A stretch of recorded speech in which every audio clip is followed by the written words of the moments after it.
Pessoal, vamos falar um pouquinho sobre imbalance. O imbalance nada mais é que o gap institucional. É onde a gente consegue, de certa forma, vamos botar entre aspas, rastrear onde as grandes instituições possivelmente podem ter entrado pela forte impulsão, pela forte movimentação. Por exemplo, aqui nesse exemplo de baixa, tá? As ordens de compras que a gente tinha nesse momento, elas eram praticamente muito pequenas comparado às ordens de venda, por isso que dá essa forte movimentação. Nesse caso, há o desequilíbrio do preço. Por isso que o imbalance ele tende a estar trabalhando como imã. O preço volta simplesmente para se reequilibrar e depois continuar, tá? Por exemplo, nesse exemplo a gente aqui não tem um imbalance. Por quê? Porque o preço, ele houve o reequilíbrio, então ele desceu, depois ele volta para fechar, desce e volta. Nesse exemplo aqui, a gente consegue perceber que a gente tem uma lacuna, é um gap.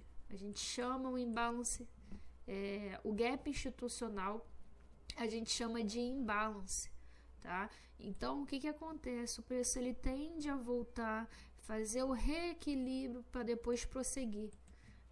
O fato de ter tido essa forte impulsão é onde a gente presume que, basicamente, as grandes instituições podem ter entrado naquele momento. A gente sempre vai estar olhando uma vela anterior e depois a vela posterior para verificar o imbalance. Aqui a gente consegue perceber que o preço foi fazendo o fechamento.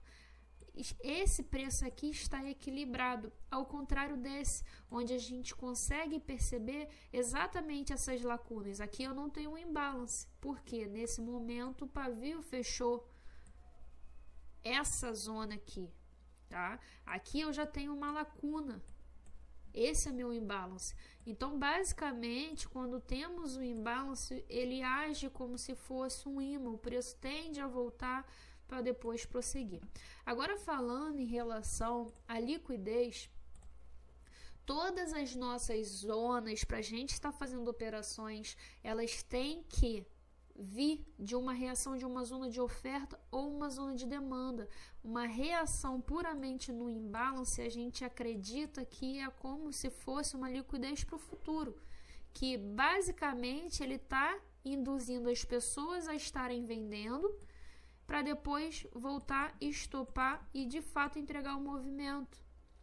Então, por exemplo, se você verifica, por mais que ele continue quebrando a estrutura, se a reação veio de um imbalance, a gente acredita que isso aqui seria considerado liquidez, simplesmente para ele voltar numa zona de demanda de fato e assim prosseguir com a sua tendência.